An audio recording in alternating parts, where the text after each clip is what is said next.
Resist him, Kristen. You've got to resist him. Your life depends on it.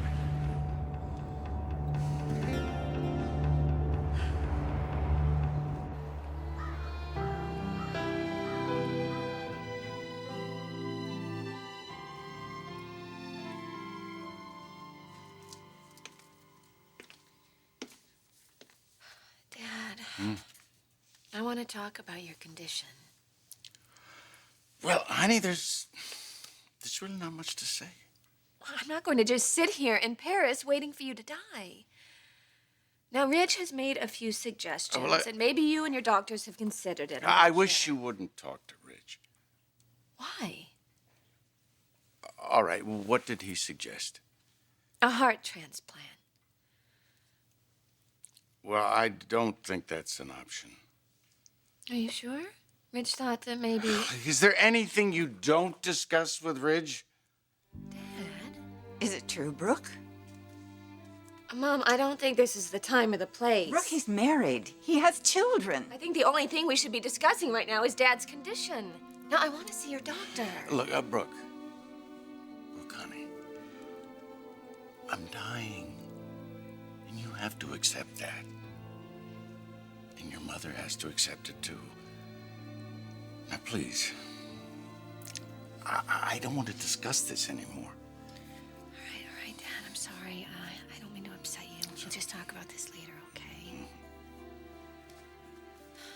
Mom, I'm gonna make some tea.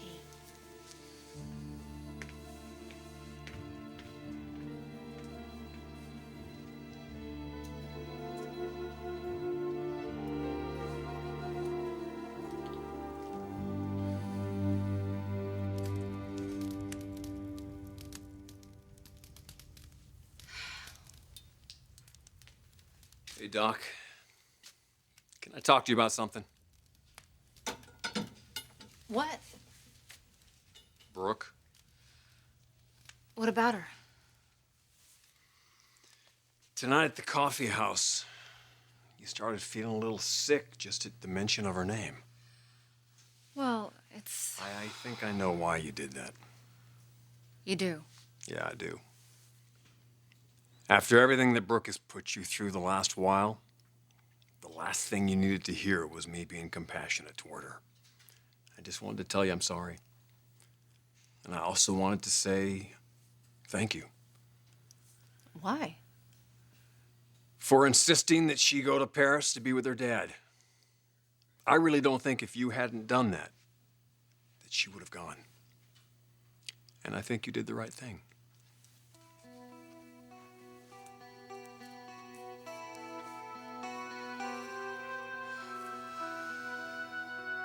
Where are you going, Clark, having done your damage? What damage? Inciting Eric to rush over to Tony's? Or was that always your plan? Stephanie, I didn't come here with a plan. Oh, I see. Just your daily good deed. You know, I care about Kristen. I love her very much. Especially now that it appears Eric is on your side. Stephanie, I am worried about her. That man is a threat to her. Clark, Tony may be HIV positive, but I do not believe that he's going to infect Kristen.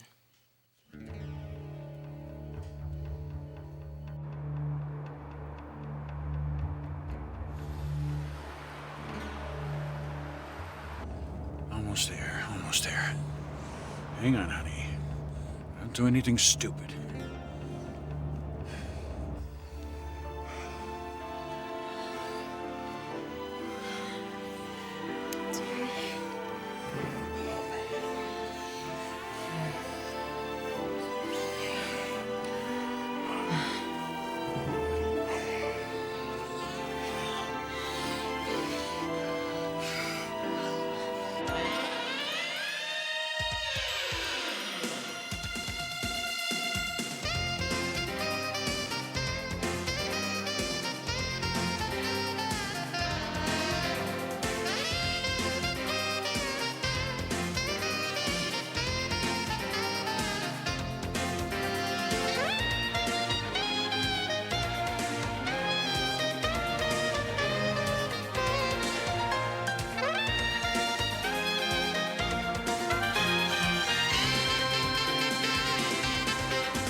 Ridge, I didn't exactly insist that Brooke go away to Paris. Yeah, but you made a pretty good case of it, Doc. And you were right. Her father needed her, and as you so eloquently pointed out, she needed to be there for him. I don't know how long it's going to take, but I think someday Brooke's going to thank you for that. Well, I think the best thing now is for Brooke and her family to go on with their lives, and we'll go on with ours. They are going to need a little support. What are you talking about? It's got to be a hell of a situation. I mean, that's emotionally draining for all of them. Well, sweetheart, there's really not much we can do about that. They're in Paris. A little compassion wouldn't hurt. You don't think I'm being compassionate? No, that's not what I'm saying at all. Taylor, you single-handedly convinced Brooke to move to Paris to be with her sick father. I mean, it's not like you don't know a little bit about that. You know, you had a sick father not too long ago, too. Yeah, and fortunately, my father got better. Yeah, well, unfortunately, I don't think that's going to be the case for Stephen Logan.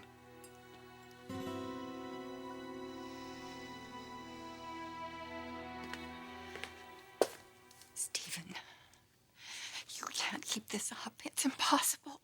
We are going to keep this up. She's your daughter. She loves you. She's worried about you. She's worried to death about you.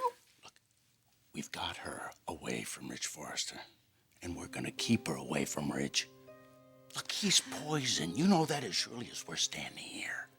But fortunately, Mr. Morone has given us the means and the method to get rid of Rich Forrester from her life forever. Okay, it's not going to be easy, but we can do it. We are going to do it. For Brooke.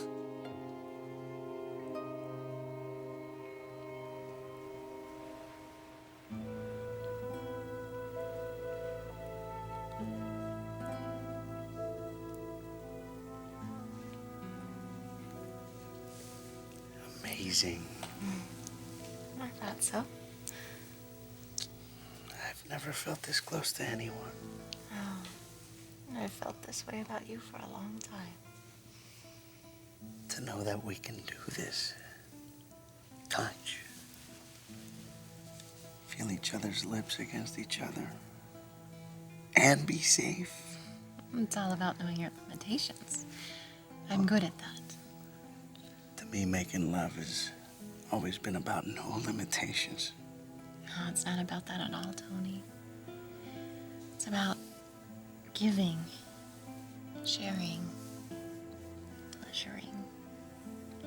You know, we just have to do that different than other people. I want to know exactly what we can and can't do. I haven't kissed your lips in so long. Is that forbidden? I'm not sure. No, we'd have to ask someone. Soon. Well, you're really into this, aren't you? No, I'm into you, Kristen Forrester. I love you. I love you so much. I love you too.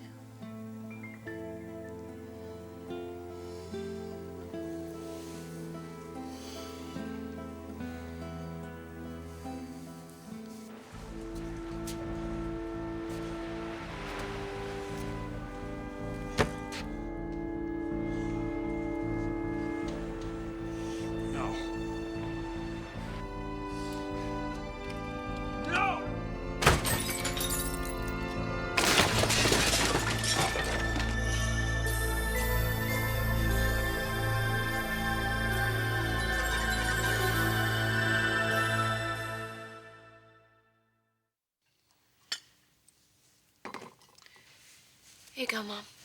Oh. Are you all right? Don't worry about me, Brooke. Well, I do. I know that this is weighing on you. I think we should all go see a counselor.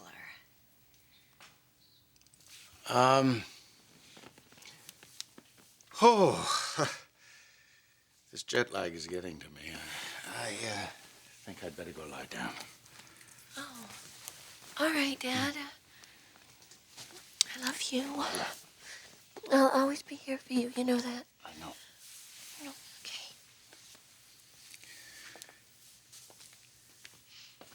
Okay. I'll be right back, Brooke. Sure.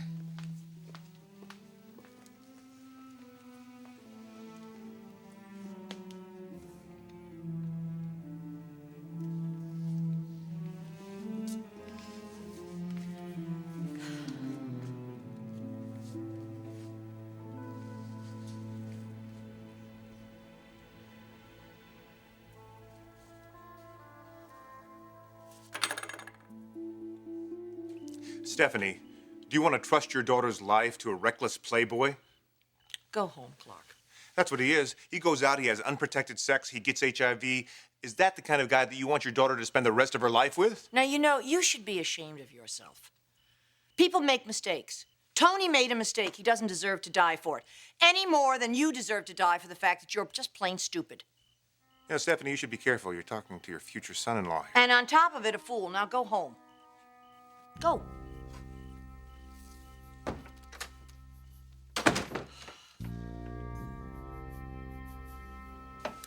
Dad! What the hell are you doing here, Kristen? All right, look, take it easy, Mr. Forrester, okay? Did you have sex with my daughter? Don't answer him, Tony. It's none of his business. You get dressed. You don't tell me what to do. I am not a teenager. Do you have any idea what he may have done to you? Are you completely ignoring that? We didn't have sex. You're half naked, Kristen. And you're out of line. You put some clothes on. We're leaving right now. No, I am not going anywhere. And if you ever want to talk to me again, you will be the one to leave right now. Look, Mr. Forrester, I would never harm a woman that means more to me than my own life. Now, you risked her life, Tony. Dad, no, he didn't. This was not Tony's idea. It was mine. I convinced him to put our love in my hands, that I would know when to stop. And he did. And I did. There is nothing wrong with what happened here tonight. It was pure and beautiful until you ruined it.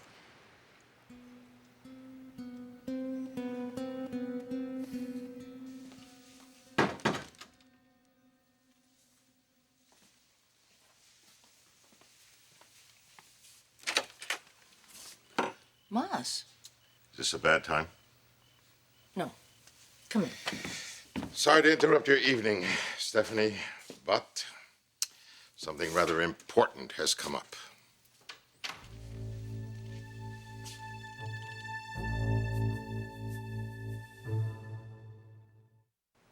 I want you to come home now. Well, I want you to leave. Look, Kristen, just do as your father says. No. Look, we'll talk about it in the morning, okay? No, you won't. You're gonna stay away from her, Tony. You understand? So help me God if I find you anywhere near. Enough, Dad, enough. Look, just go, okay? Everything will be all right.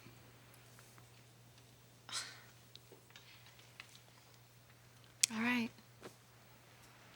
But I'm only going because you asked me to.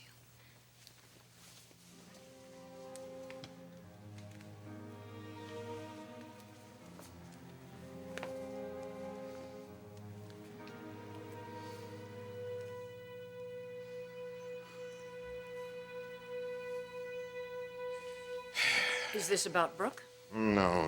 It's about her father. I gave him a card, and he lost it. He lost a card. Yes, it was a card with one of my phone numbers on it. Well, Moss, why don't you just call him in Paris and give him the number again? Right. I already have. But you see, this is a dedicated line for just this project and this project alone. Now, if this falls into the wrong hands... Let me ask you, if I found this card and I saw these numbers or this number, would I know what it's about? I don't know, maybe you're right. It's just... it's a loose end, Stephanie. And loose ends are intolerable, especially when it comes to something this important. Listen, Ridge, can we just not talk about Brooke anymore? I mean, I am very sorry about what their family's going through, but At least they're all together there in Paris. Yes, thanks to you.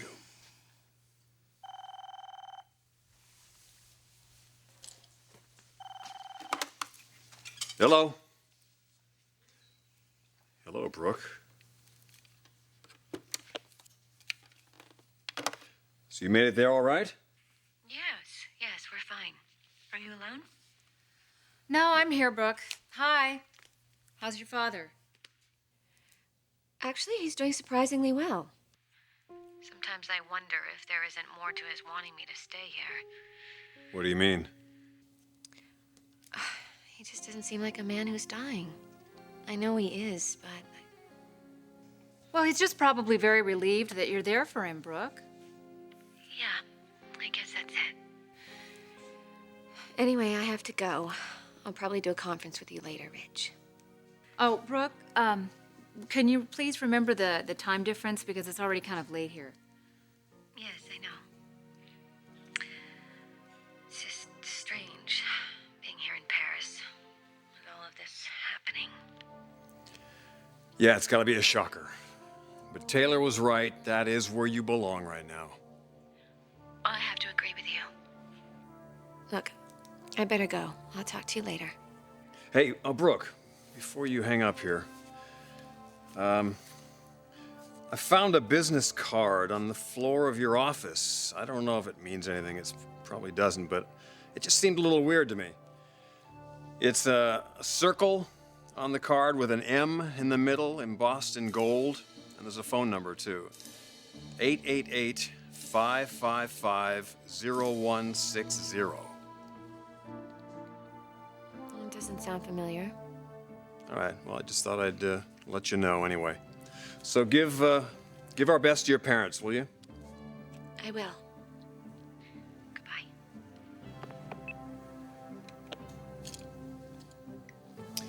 I'm gonna go get a snack. You want anything? No, fine.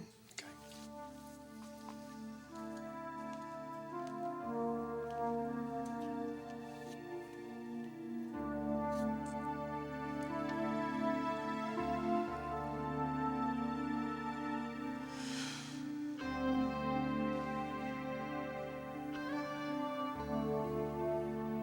Eight 555-0160.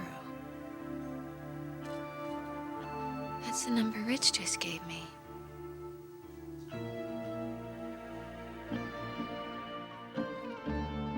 If Rich and Brooke put this together, that I had something to do with any of this, Rich will never forgive me.